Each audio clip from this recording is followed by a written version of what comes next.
welcome to a live in conclusion. I'm Kejan Haynes, and thanks for not watching cricket. If you've seen this show, of course, you know that we review the week in news, but the last 24 hours alone, well, we'll take about a week to review. I mean, over the past 24 hours, we've seen a prison break, and of course, just a few hours ago, the announcement that 11 persons were charged with the murder of Seetahal. This in a week where I thought the biggest story of the week was the Prime Minister's crazy debate request. But don't worry, we'll get to that later. Tonight, I'm joined by crime reporter Jensen Le Vende. But first, here's a recap of what happened yesterday. But with this man in this football doing there, he's MTS.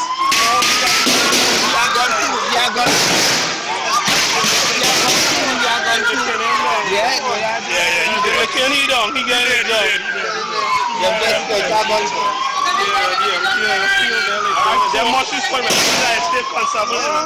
A dramatic standoff with police officers cornering prisoner escapee Alan Scani Martin inside the security booth at the Port of Spain General Hospital, and Martin's last moments alive. This was the picture of Martin with a gun lying nearby and a cell phone. He, along with Christopher Selby and Hassan Atwell, had escaped from the Port of Spain State Prison on Frederick Street. Selby and Martin were both charged with the murder of businesswoman Vinjan Ipol Coolman and were on trial, while Atwell has a string of outstanding offences against him, including kidnapping, possession of firearms, robbery and sexual assault.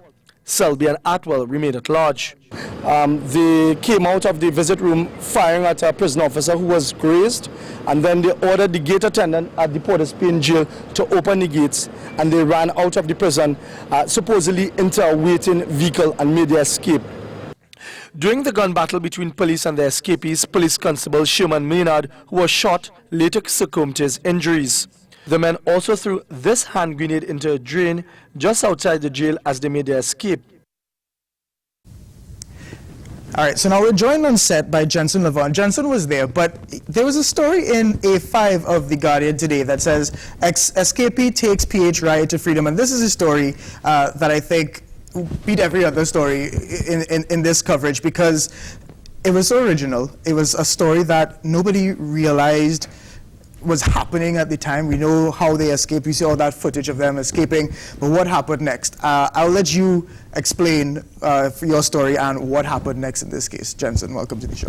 Thank you. Thanks for having me, Kejan, and good evening to our viewers, or your viewers, I should say.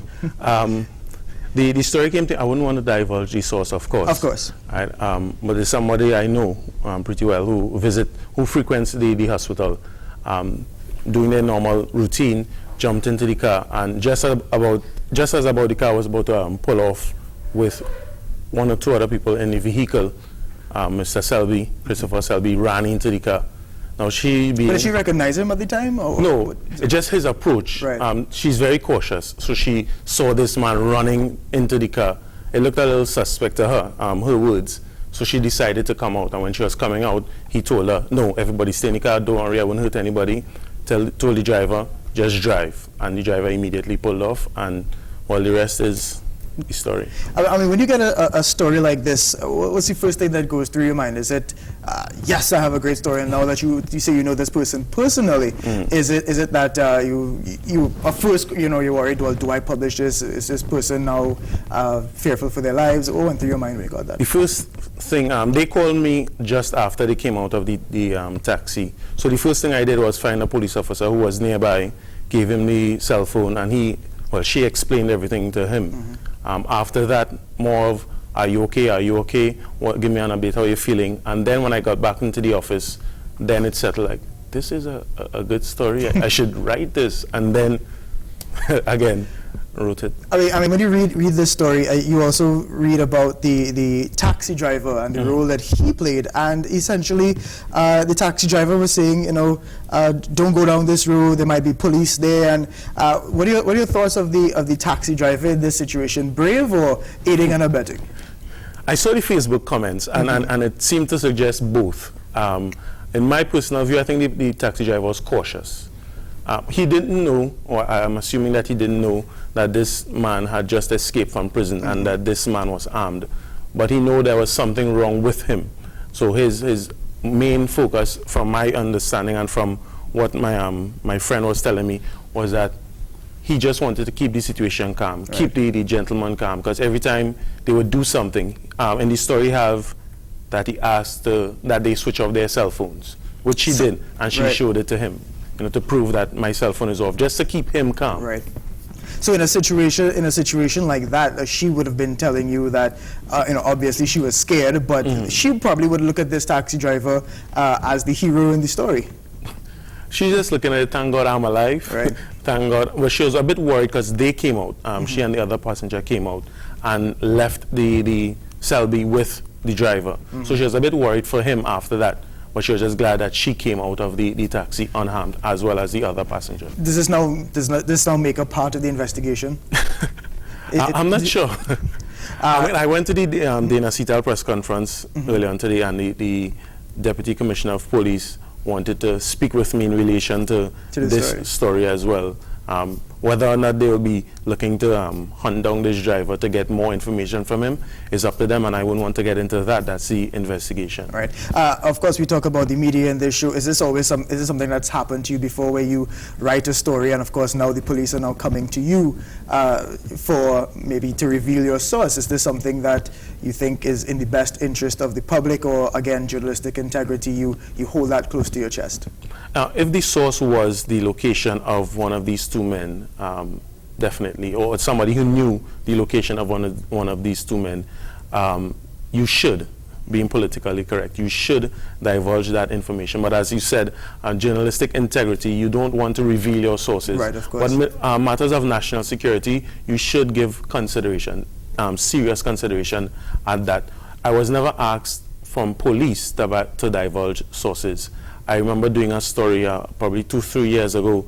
There was a leak in the Cape exams, and I wrote this story. I think it was the Friday. It came out the Saturday, or the Saturday, Sunday, sometime over the weekend. And the then Minister of Education, Esther Lajar, she called me, or had somebody call me, and I went to her office, and we had a conversation then. I spoke with a police officer about 2 days afterwards, but it wasn't to divulge who is my source, but more so, how can you help us with this investigation? Jensen, stick around. We have to take a very quick break, and we'll be right back. This is In Conclusion, live here on TV6.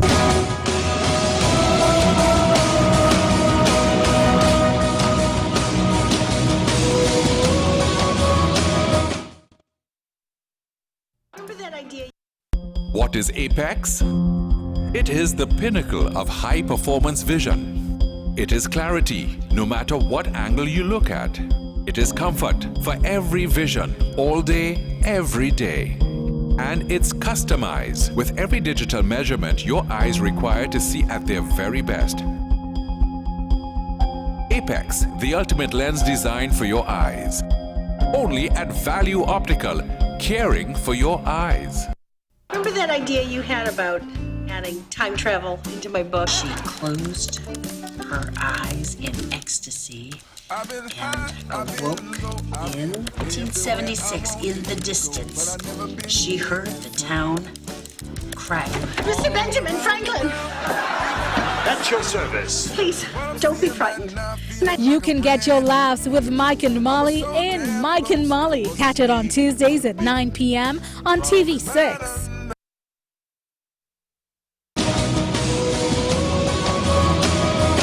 All right, welcome back. So 11 persons will appear before Port of Spain magistrate on Monday, charged with the murder of senior counsel Dana Seetahal. This is a package that we ran in the 7 o'clock news. 448 days after State Counsel Dana Seetahal was shot dead on May 4th last year, there was some form of closure when alleged killers were named at a police briefing at the Police Administration Building here in Port of Spain by DCP for Crime Glenn Hackett. Rajai Ali, 29 years, of Lampole, number 8, Rose Drive, Karapo, Arima. Devon Cummins, 29 years, of 8 Pui Lane, Malabar, Arima. Ishmael Ali, 30 years. Ricardo Stewart, 30 years. Earl Richards, 48 years, of Waterhole, Cocorit. Stefan Cummins, Gareth Wiseman, Hamid Ali, Kevin Parkinson, Leston Gonzalez, Roger Boucher. DCP Glenn Hackett acknowledged the diligent work done by all the local law enforcement arms and even asked the Seetahal family for forgiveness for not divulging any information about the case because of sensitive issues. Hackett, when questioned by TV6 News, said the case had been a trying one in all his years of experience as a police officer. This case stands out as the most challenging case that I've ever worked on. Apart from employing the investigative techniques which we have been exposed to, additionally, what became our greatest challenge is collating and synchronizing the technological aspect of this investigation. And new technology, we had to employ and we had to seek help. Piecing the complex case together. All right, so still here with Jensen Le Vende. Jensen, is this the toughest case you've had to cover as well? over a year, it just seems like it never was going to end, and now it's now, you know, we've been asking the same question: when is it going to happen? When is it going to happen? And then we get the same answers: soon, soon. A year later, finally, some charges. Well, in this particular, and we had a little chat off air just a while ago. You were talking about closure, and Mark said it beautifully. Some level of closure. The main question everybody had was, why was Dana Seetahal killed? And unfortunately, that answer won't be forthcoming anytime soon. Right, as Glenn Hackett said, not until you go to court that you're going to actually start to get all that information coming out. Exactly, but as I said again, that is the one question everybody wanted answer to. We know, or we knew from since yesterday, that there will have been people charged. We weren't sure of how many exactly. I think some newspapers carried 2, some people had 3, some had other numbers. We found out today that it's 11. 11. Outside of Naipaul Coleman, I don't know of any other case where that amount of people have been charged with murder. But we also look at the situation that's happening with that Naipaul Coleman case. Nobody knows when that's going to end. Are we foreseeing a similar case with the Dana Seetahal investigation? I say so. I see so, but then I'm a journalist reporter. I'm not a legal man. But I mean, when you think about what's next, it's more than just it goes to trial, because you have preliminary inquiry and then trial, and then assuming you even get a verdict, then you have appeals, and it's going to be a long time before we see anything coming. So there's a lot of work for us as journalists as well. I expect it to be one of the most followed cases in our history. Dolchedi, Coleman, and Dana Seetahal, definitely. What do you expect on Monday, though? Monday morning, the court is going to be a madhouse. I expect excitement for the media. I expect serious lockdowns in and around Port of Spain. Also, Monday is the anniversary of the attempted coup, and the reappearance of Jack Warner. So there will be a lot of eyes on the Port of Spain Magistrates Court. But as Mr. Hackett said, if you have no business being in the court or being by the court, keep away from it. I just want to re-emphasize that. Stay away, because on Monday I expect to see a lot of heavily armed police officers in and around the Port of Spain Magistrates Court. It is probably going to be a scene. I mean, just thinking of the phalanx of reporters that are going to be there trying to get a picture of everything that is going on, all of these, do you think we'll even get a shot of them? Do you think they will be so highly protected that they might be whisked in early in the morning before we even get a chance to see who they are? Looking at the dynamics of the Port of Spain Magistrates Court, we may be able to get a glimpse of them entering and leaving the courthouse. In the courtroom, we may not be able to see them, because their faces will be to the magistrate unless they turn around, of course. So for us, it will be position yourself properly and get that winning shot. Yeah, I know the public is always questioning why we don't show their faces a lot of times. They don't know that it's a lot of trouble to get a shot of these accused, I guess we should say, before they appear in a court. You know, some courts are easier than others. Jensen Le Vende, thank you very much for your time. We're going to take another break and be right back. This is In Conclusion.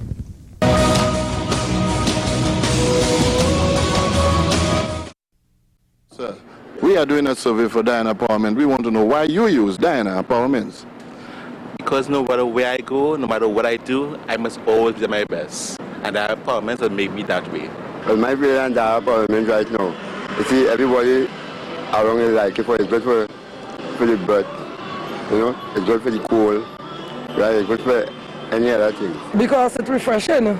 Empowerment by Diana.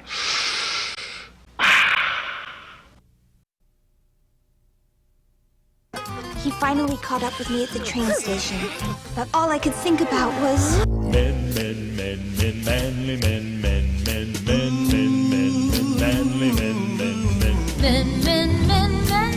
men. Ooh. Men, manly men, manly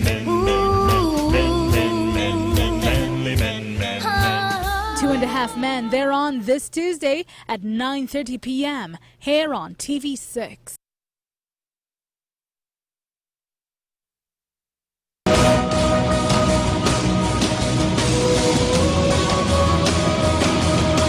All right, welcome back. So we're not going to let this week go by because so much happened this week that we have to talk about. So the big story. At this point, I think we don't care if the Prime Minister and Dr. Rowley and whoever yell at each other in Citygate. We want to see a debate. But the Prime Minister is making it very hard. Just by looking at the list of requests that she had, demands that she had, that was leaked to the media earlier this week. She prefers to sit, but her negotiating team wants to approve the quality of chairs used to ensure her comfort. Veto power for the moderator, veto power for the anonymous panel, and also for the production team, including the technical director. They want questions to be written and placed in a box and guarded by security at state-owned CNMG television. Our source says Mrs. Prasad Bisesa wants to be referred to as Prime Minister during the debate. This team also wants to approve the backdrop of the debate a month in advance and the freedom to choose her attire. The team also wants to ensure that certain smaller networks like Win TV and Radio Jagriti are allowed to carry the feed. 2 green rooms were also a necessity, and the location could only be Port of Spain. And we also heard that the Prime Minister wanted a bowl of only yellow M&Ms, and she wanted a copy of Angry Birds with only the yellow birds. But there is another debate going on over which station will carry the debate, whether this will be the new CNMG debate. I spoke about it last week, but the PNM has said they have nothing to do with that. Prospective PNM candidate for Laventille West, Fitzgerald Haynes, told C News the PNM is ready and willing to debate the People's Partnership. He says the PNM has no problem with the proposed date for the debate, but added that the PNM will not take part in the debate proposed by Caribbean New Media Group. So if CNMG proposes a debate forum, I would advise the PNM to run fast and far from that. We should have left that on a little bit longer because of Verna Barth's face after she couldn't actually contain her laughter. Imagine on CNMG saying, I'm staying far away from CNMG. But let's talk about the campaign itself. The Prime Minister tweaked her campaign a little bit this week, kind of taking it into the 21st century, a little bit, because not that many young people watch television news or read the newspapers, so she tried to target people where they'd be, on their phones. But of course, what she doesn't know about young people is that you should never call when you can send a text. Hello, this is Kamala Prasad Bisesa. I am calling to invite you to take part in a telephone conference call with me tomorrow, Sunday at 6 p.m. to discuss the election. Of course, this led to a lot of people wondering how they even got their numbers in the first place. Our poor JBJ is upset because we signed her up for these calls as well, and she got a lot of those calls asking. Now, if you were listening to the actual telephone conversation, people called in and they had a lot of important questions about their taxes and houses and where they could, if they were there, get their land and their medication. But there were some easy questions for the Prime Minister too, like whether she preferred tea or coffee, or what was her favorite book. How she liked her doubles. She got a few easy questions in there. But let's move on. A great or terrible political ad will make its way into the news. People will talk about it, and if it's being talked about, the news will cover it. But this week, the UNC campaigners thought they'd jump the natural order of things and call several press conferences to launch their No Rowley campaign. Of course, every day this week, the UNC took the media on a new field trip somewhere else, giving little detail about what it would be, just that it would be a big, imminent announcement. And essentially, all they did was show off their Photoshop skills by putting Dr. Rowley's head on these different caricatures. First attacking his rapid rail project and then saying that he's going to raise VAT. Then, as you saw earlier, writing on the side of a school saying that the PNM plans to cut education. But each one had its own backlash because Super Quality, the grocery store that had this press conference, had to apologize after there was a social media threatening a boycott. And of course, the Catholic board saying that they didn't approve of the sign put on the school. Of course, the Prime Minister also had to come out earlier and say that this was a campaign solely based on facts. There may be some who are presupposing what is in that campaign. The campaign will be based on fact. It will not be based on any personal issues about any person, any individual. It will be based on fact in terms of the views expressed by others as to the themes and issues being raised in the No Rowley campaign. I think people are presupposing that such a campaign will go into bacchanal politics, gutter politics. No, it is not about that. It is based on fact. But take a look at what happens when Vasan Bharat is questioned by reporters to verify these very same facts. That our revenues are declining based on oil and gas and has declined since December of last year. The only possible way that Dr. Rowley can actually raise any of the revenue that he's talking about to fund this project is either borrowing more money or increasing taxes. And we've been told that the simplest way is to increase value-added tax. But he hasn't actually said that. That's what you all are saying. We have heard from very good sources that he intends to raise value-added tax by about 10%. Minister, the Prime Minister has announced several mega projects, the revolutionizer of the entire city, of course with the Shagaramas, so this will require a lot of money, so can we not say the same to the Prime Minister? Of course, everyone has the right to be upset about the partnership running a dirty campaign because the PNM is sticking purely to the issues and policies. Absolutely no mudslinging at all. I have no policy to thief government money. I have no policy to drink and drunk. And I have no policy to vomit in the government car. I have no policy to smoke. Not plant-like or animal-like substance. Kamala, if you love children so much, tell us what you think about abortion. Of course, the PNM keeping it classy there as well. I think the Council for Responsible Political Behavior is going to have to write a book about all the violations this week. So with that, let's go into our wall of promises.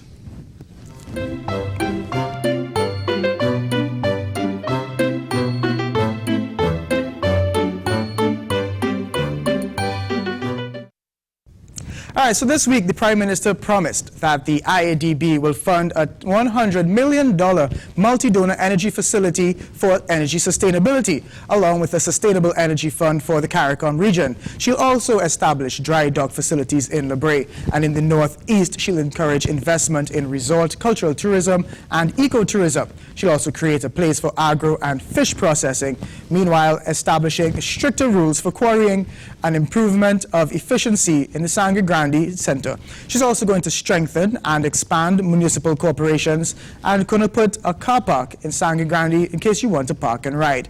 And this is the opposition leader, the PNM's campaign promises. The party's candidate for the Arima constituency, Anthony Garcia, well, he's going to be the education minister. It's the first time I've seen anybody announce an education minister so early in a campaign. School curriculum will be reformed, and in that, the country will be taught the nation's history. Of course, ILP was also promising to create a fraud court. All right, so that's it for our show. It is a great show we had today, a little bit short, but that's it for In Conclusion, live this week. A brand new week of news begins right now.